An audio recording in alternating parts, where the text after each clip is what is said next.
Vamos a recibir hasta ahora aquí en TV Ciudad al comisionado parlamentario para el sistema carcelario, Juan Miguel Petit, que, entre otras cosas, en los últimos tiempos ya ha presentado un plan de combate a la reincidencia y en favor de la rehabilitación basado en una perspectiva de derechos humanos y género. Esta iniciativa tiene varios ejes de los que vamos a hablar a partir de este momento aquí en Ciudad Viva. Petit, gracias por estos minutos. Mucho gusto, gracias por la invitación. Bueno, tiene 4 ejes esta iniciativa concretamente. Bueno, nosotros venimos trabajando en este segundo mandato que he tenido el honor que me diera el Parlamento, justamente tratando de hacer unas propuestas que van más allá del plano cotidiano que trabajamos nosotros, que es el de recibir planteos concretos de familias, de personas privadas de libertad o de situaciones que detectamos, individuales o grupales, ir a un segundo plano que es las políticas sociales. Después podemos hablar de un tercer plano que también hemos empezado este año. Pero en ese segundo plano es pensar la política pública, la política social, que obviamente impacta después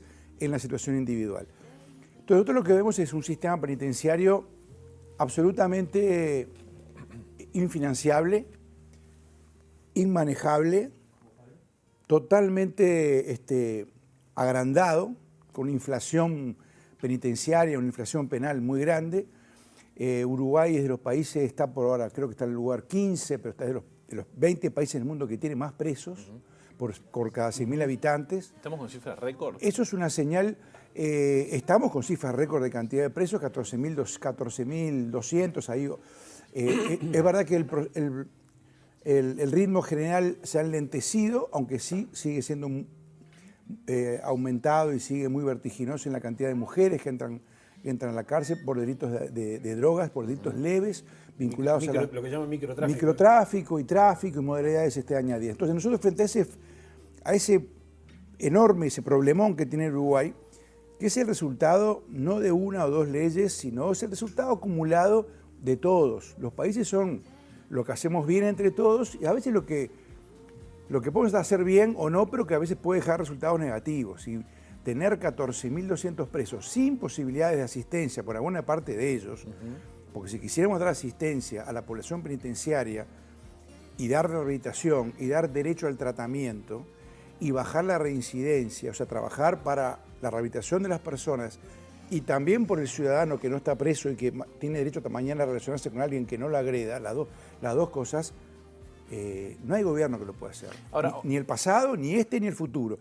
Entonces, este plan que nosotros hicimos es un plan posible que apunta a decir, bueno, pasemos de la idea de la reforma penitenciaria a algo que podría ser, no sé, la innovación penitenciaria, un modelo diferente. Ahora, de alguna manera, con este plan que, bueno, maneja, entre otras cosas, medidas alternativas para la privación de libertad, muchas veces se comenta, voy a hacer la que dice, lo dice la gente, o lo piensa mucha gente, esto de que cuando una persona ingresa al sistema carcelario sale peor. Esto efectivamente es así, hay posibilidades de rehabilitación concretas, hay algunos lugares donde se está trabajando muy bien, pero otros que son bastante duros. Bueno, ahí nosotros hacemos una evaluación, un semáforo, en lugares en verde, donde hay buenas oportunidades de rehabilitación y de integración social, otros donde hay insuficientes y otros donde hay trato cruel, inhumano y degradante. El sistema diría que son 3/3 en este momento. Por lo tanto, en la mayoría de lugares hay por lo menos dificultades para que haya rehabilitación, lo cual no quiere decir que no la haya en muchos lugares,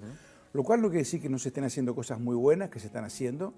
Hay algunas normas muy interesantes que se han aprobado, por ejemplo, la posibilidad de que los presos puedan vender los productos que hagan, y eso obliga a la administración a darles facilidades para que los produzcan, para capacitarlos a producirlos, para que los produzcan y que luego los vendan. Es una norma muy interesante. Hay una norma que impulsó el Ministerio de Trabajo el año pasado que permite justamente beneficios a empresas que empleen población vulnerable, entre otros personas liberadas. Eso es un enorme paso. Entonces, hay muchas cosas que se están haciendo, pero nosotros creemos que hay que replantear el sistema en 4 pilares, como comentábamos, tú señalabas recién. Por un lado, las penas alternativas. Hay una cantidad de gente que entra en la cárcel por delitos muy leves. Hay unas 300 personas privadas de libertad por tentativa de hurto. Hay una enorme vinculación entre el delito y la estrategia de supervivencia, la pobreza, las necesidades básicas, transgresiones para sobrevivir. Bueno, eso requiere política social. Ese es el tercer nivel del trabajo, ¿no? Una política social que tenga que llegar a los territorios donde lamentablemente está instalada muchas veces una cultura de transgresión, una cultura de narcomenudeo, donde lamentablemente se ha vuelto una cuestión banal y cotidiana vender sustancias, vender drogas y conseguir plata muy rápido. Y ahí hay un hueco que tenemos en nuestras políticas sociales, por lo menos un hueco parcial para las poblaciones, para los gurises que tienen más de 13 años. Hay muchísimas cosas en Uruguay para la infancia. Uruguay ha sido pionero. Uruguay empezó a hablar de derechos del niño antes de que se hablara, perdón, en 1930. El doctor Berro hablaba de los derechos del niño, hasta que la Convención de los Derechos del Niño viene después, en los años 90. O sea, Uruguay fue pionero en la infancia. CAIF, clubes de niños, guarderías, red de guarderías, red de sociedad civil, etcétera, etcétera. Ahora, a partir de los 13 empieza un enorme problema en muchos lugares. Ya no hay CAIF de 0 a 5, ya no hay clubes de niños que llegan hasta los 13. Y a partir de los 13 hay cosas, pero faltan muchas. Y en muchos barrios carenciados, muchos barrios donde no tienen capacidad de sostener las familias, porque son familias o monoparentales o familias que tienen problemas económicos o que tienen atender al adulto mayor, al anciano, al agregados, etcétera, etcétera, empieza el circuito. Abandono escolar o rebote en el liceo, no hay a dónde ir, calle, porro, alcohol, un pequeño robo, buscar plata fácil, etcétera, etcétera, y aparece esa posibilidad. Entonces ahí hay que intervenir. Medidas alternativas para los delitos leves. Una urgente intervención en el tratamiento de adicciones. Es muy importante que ACE asuma la cobertura de todo el sistema penitenciario. Estamos haciendo acciones individuales, planteándole a ACE casos individuales de personas, diciendo fulano de tal, está en tal cárcel, necesita tratamiento en adicciones. Y nosotros informamos al juez de ejecución para que el juez de ejecución sepa que el juez es la máxima autoridad. A veces se confunde. La autoridad no es la policía o el sistema carcelario, la autoridad es el juez, es el que decide que tu derecho a la libertad se corta. Bueno, para que el juez también participe de ese proceso. En tercer lugar, y otra norma que fue muy importante, que se incorporó en la rendición de cuentas pasada, que fue la absorción de la Dirección Nacional del Liberado por el MIDES. ¿Para qué? Para que el trabajo postpenitenciario, el seguimiento, la asistencia, el apoyo a la persona y su familia que es liberada, lo haga el organismo que tiene más potencia, que es el Ministerio de Desarrollo Social. Eso hay que desarrollarlo. Esos son tres pilares. Y el cuarto pilar es el soporte institucional. Un Instituto Nacional de Rehabilitación que tiene que tener más presupuesto, más autonomía, más capacidad de gestión. Y ya que estamos para soñar en esta mañana montevideana, sí, yo le dejaría tirada la idea, y aclaro que no, porque una vez cuando se plantea que se crea un organismo, alguien puede pensar que no le interesa ese organismo. Yo estoy, a ver... Tírela a ver no, si... me quedan un par de centros y me retiro. Un par de centros y un par de corridas más por la punta izquierda. Sí. O la derecha por el medio, no importa. Ahí está. No. Sí, no le pongo. No, corremos por donde haya que correr. Ya está, ya dijiste que era por la izquierda. No, corremos por la cancha. La cancha es muy amplia y hay jugadores que tienen que, su deber es con todo, correr por todos lados. Por toda la cancha, no, bien, un Ministerio de Justicia. O sea, hay una cantidad de temas postergados durante muchos años. En Uruguay nos quedó el trauma, la tara, porque en la dictadura se creó un Ministerio de Justicia que intervenía en lo que los jueces escribían y decidían, que escuchamos la palabra Ministerio de Justicia y todavía hay mucha gente que le parece que... Se violenta la separación de poderes. Claro. El Ministerio de Justicia, en todos los países democráticos del mundo tienen Ministerio de Justicia. Es más, a la Administración de Justicia le hace muy bien tener un ministerio en el Poder Ejecutivo con el cual puedan dialogar una cantidad de aspectos que tienen que ver con iniciativas legislativas, conexión con los trámites internacionales, conexión con los organismos internacionales de justicia y derechos humanos, y ni que hablar de la administración de algunos aspectos como puede ser la privación de libertad. Pero bueno, ese es el paquete, esperemos que Ahora, se siga debatiendo en el Parlamento. ¿Se la llevan? ¿Se la llevan esta idea? Y bueno, la tarea nuestra es justamente tratar de convencer. La democracia es eso, la democracia es tratar de convencer con las ideas que tiene cada uno, con los planteos. Nosotros somos una oficina que lo que hace es observar mucho, recorrer mucho, hacer recomendaciones, hacer propuestas, y en la Comisión de Seguimiento Carcelario, y en otra comisión que también vamos, la Comisión de Salud, Comisión de Derechos Humanos, que son muy importantes por todo el tema de adicciones, salud mental, salud en cárceles, derechos humanos, por todo lo que es también toda la inserción social. Tratar de que este planteo que en la Comisión de Seguimiento todos los partidos lo aprobaron, todos los partidos están trabajando con esa agenda. Estamos trabajando mucho con el modelo de Texas, por ejemplo. nosotros empezamos con el modelo sueco. Ajá. Y ahora seguimos con el modelo de Texas, por una cuestión muy sencilla. Uno habla de Suecia y dice, bueno, claro, pasa que en Suecia es otra cosa. Tienen mucho dinero. Y es verdad que tienen mucho dinero. Sí. Una larga historia en un estado benefactor. Cuando los barcos llegaban, me contaba una vez un sueco, cuando los barcos extranjeros llegaban a la bahía de Suecia, se paraban frente a un castillo pensando que ahí estaba el rey, porque era un edificio descomunal, sí, espectacular, y tiraban los cañones y saludaban con las banderas pensando que ahí estaba el rey. Y en realidad era el hogar de ancianos, donde iban todos los ancianos y estaban allí en ese lugar impresionante. Qué buen ejemplo de lo que es el Estado benefactor. Exacto. Juan Miguel... me quedó decir por qué Texas. Perdón, sí, ¿por qué Texas? Claro, sí. Porque dale. Texas era el estado más encarcelador del estado más encarcelador. Y Texas se dio cuenta que no necesariamente más presos y más seguridad, de que cárceles gigantes por largo periodo generan más delitos y que era posible disminuir la población penitenciaria sin afectar el derecho a la seguridad de la gente, que también es un derecho humano, el derecho a la seguridad. El derecho a que nadie afecte tu integridad o la integridad de las personas que tú querés de manera injusta, indebida y porque sí. Entonces, Texas empezó un proceso de desarrollar las medidas alternativas, el trabajo comunitario, la salud mental, cárceles con más trabajo, con más posibilidades de llegar a la familia, y es un modelo de referencia. Un modelo de referencia. Hay estados, en el propio Estados Unidos, que tomaron el modelo Texas, le fue mal, achicaron el modelo y se aumentó la delincuencia, y otros que le fue muy bien, que también empezaron a achicar el modelo, gastan muchísimo menos dinero y mucho menos delitos. Uruguay está en ese proceso de aprendizaje que es doloroso porque es un aprendizaje con personas que están transitando el proceso. Y hay que mandarlo sobre la marcha. Hay otros asuntos, ¿no? Sí, también, justamente, recién hablábamos de las cifras récord de cantidad de presos en el Uruguay. Pero también hay otras cifras récord que son muy tristes, que es la cantidad de muertes dentro de las cárceles y que exceden en mucho la proporción en que han aumentado los presos. O sea, tengo por acá, en el año 2021, fue el año de récord de muertes en cárceles, hubo 86 fallecimientos, el aumento fue de 79% respecto al 2020 y un 96% comparado con el 2019.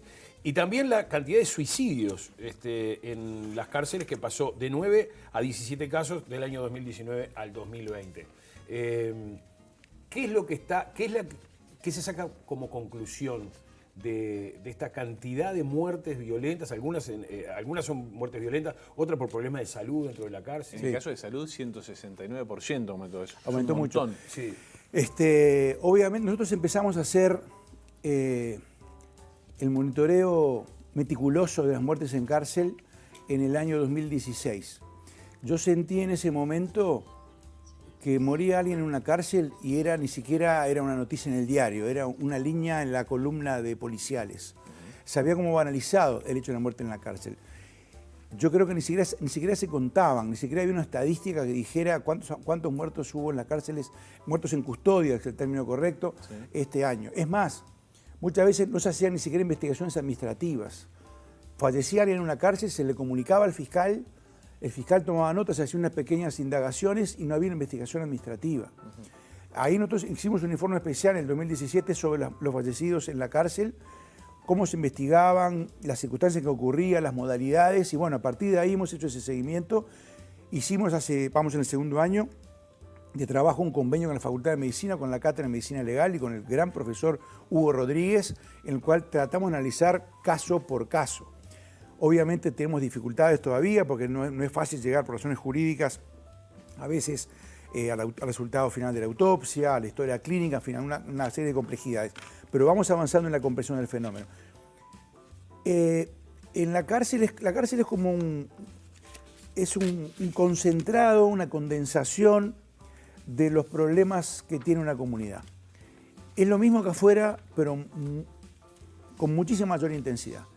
Entonces, lo que se hace es una concentración de violencia, lo que se hace muchas veces con condiciones de vida muy negativas. Yo tuve muchas discusiones estos años o intercambios con algunas de mis contrapartes que, claro, toman a veces un hecho horripilante en una cárcel y terminan en una posición criminológica positivista diciendo, bueno, si esta gente tiene un chip que está mal, esta gente hace cosas horribles.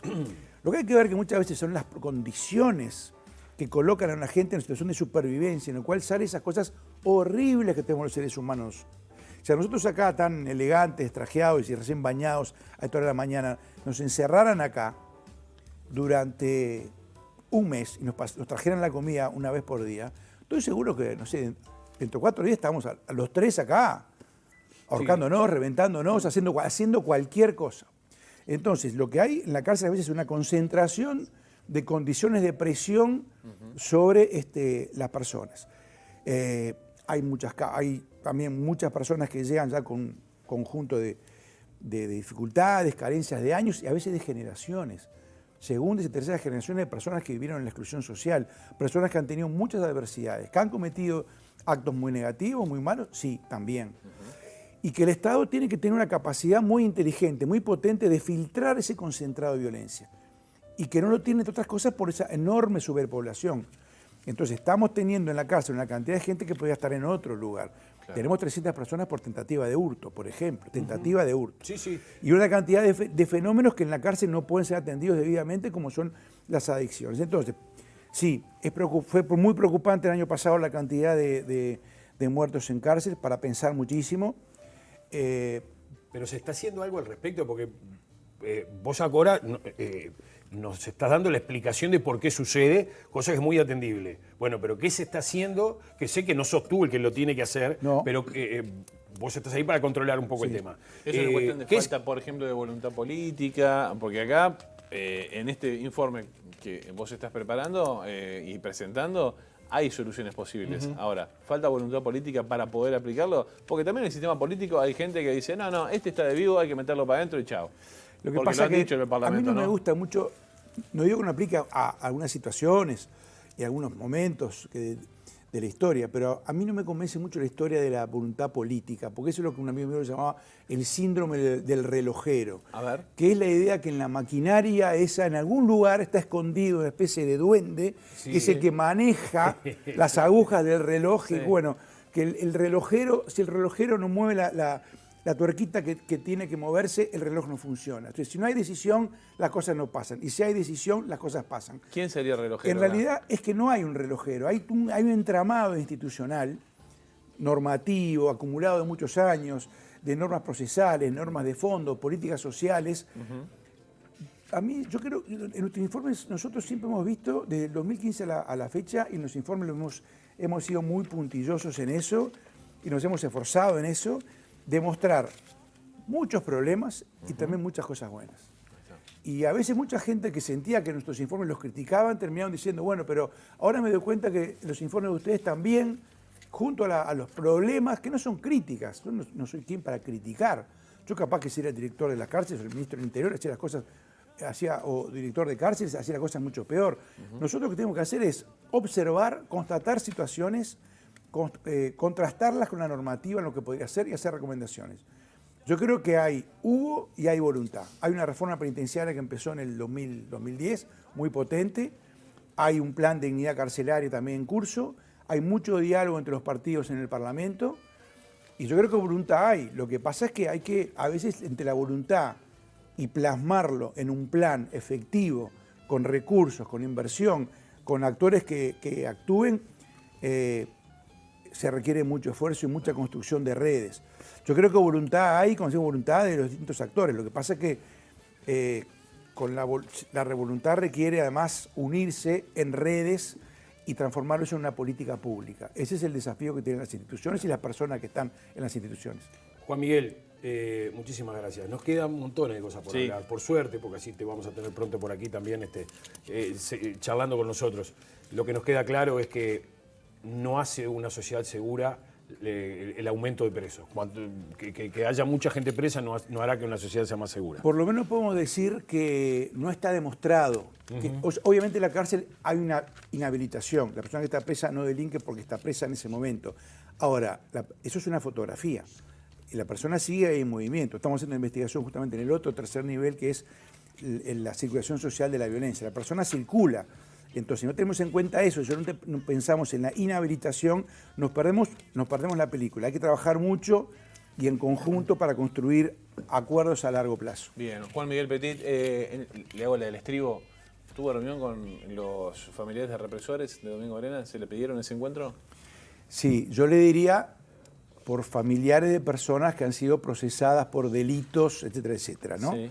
Porque hay que ser muy objetivos y en este encuadre le digo lo mismo que le dije a ellos, el encuadre nuestro en el trabajo de derechos humanos Sí. es fundamental, un principio viejísimo que lo hizo una penalista mujer, Concepción Arenal española, que se disfrazaba de hombre para entrar a las cárceles hace muchísimos años, porque ser mujer, penalista y entrar a la cárcel era una cosa aberrante, ¿no? Bueno, el delito queda afuera y lo que entra es la persona. Ese es el enfoque de derechos humanos en el tema carcelario.